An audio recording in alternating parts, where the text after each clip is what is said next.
The galaxy had forgotten humanity. 1,000 years ago, Earth burned. The great solar storms tore through satellites and reactors. The oceans boiled, and the colonies went dark one by one. The younger races watched from afar as the blue planet flickered out, and in the archives of the Galactic Council, a single entry marked the end of a species. Humanity, extinct. But legends have long shadows. For centuries, traders whispered about ghost ships drifting near the ruins of Sol. They said the ships were ancient, cold, and empty, until they weren't. Sometimes a vessel would vanish near that dead system. Sometimes a transmission would cut through the void, filled with static and an old human voice saying, "We are not gone." No one believed it. Not until the war came. The Dominion was the largest empire in the stars, brutal, efficient, and utterly merciless. They crushed worlds under their fleet's heel, demanding tribute in slaves and ore. When the peaceful Lithari pleaded for help, the Council turned away.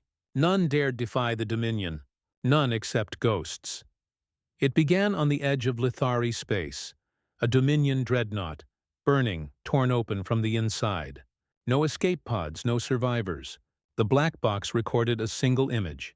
A ship rising from the debris, its hull scorched and angular, its engines burning blue-white like a dying star.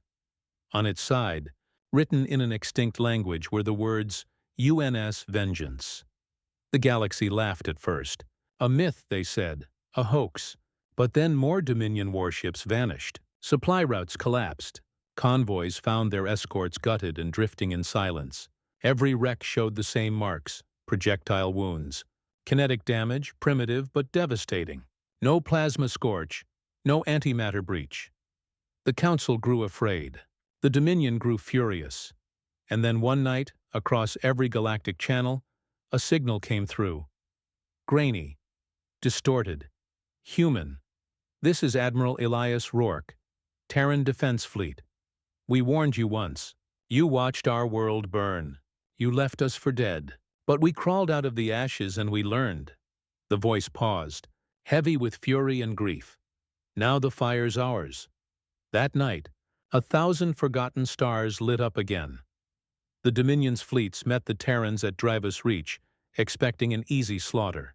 What they found instead was war unlike anything they'd ever seen. Human ships didn't fight clean. They bled, they burned, and they kept firing. Their hulls were scarred, patched with alien scrap, their engines howling like beasts. And yet they moved with impossible precision. Every missile hit. Every ambush cut deep. The Dominion relied on shields. Humans used railguns. Pure mass, pure fury. They turned mountains into weapons, asteroids into bombs. They didn't care about elegance. They cared about survival. And they were very, very good at surviving. On the bridge of the Dominion flagship, Lord Executor Vrax watched in disbelief as his armada of 1,000 ships fell silent, one by one.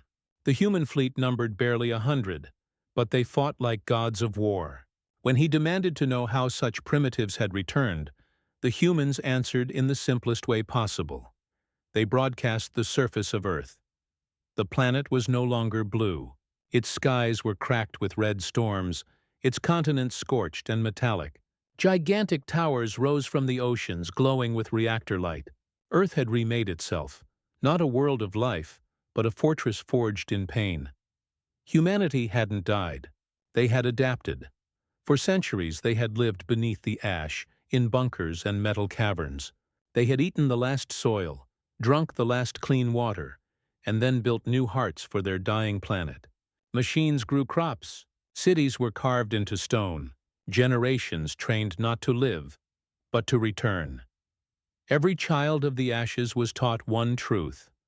One day, we will rise again. And now, they had. When the Dominion fleet finally broke, the survivors tried to flee.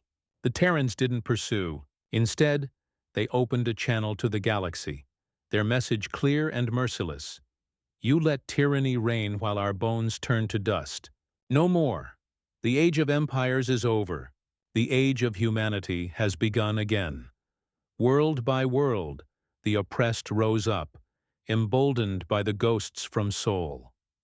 Terran ships appeared wherever rebellion sparked, never to rule, only to strike and vanish. They became a myth, an unstoppable force born from ruin. And in the dark corners of the galaxy, even Dominion commanders whispered their name with fear. When asked what the humans wanted, their reply was simple: "We want peace, but we'll burn the stars to get it." Years later, historians would call it the Second Dawn. The galaxy changed forever, not because humanity returned in triumph, but because they returned different, harder, colder, united by pain. Their leaders bore the title Ashborn, and their fleet carried a symbol not of conquest, but remembrance, a single cracked earth wreathed in firelight.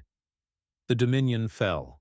The Council knelt, and for the first time in millennia, the stars burned bright with hope again.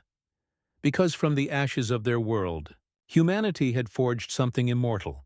Not an empire, not a race, but a promise that no matter how far they fell, no matter how fiercely the stars themselves tried to kill them, humanity would always return.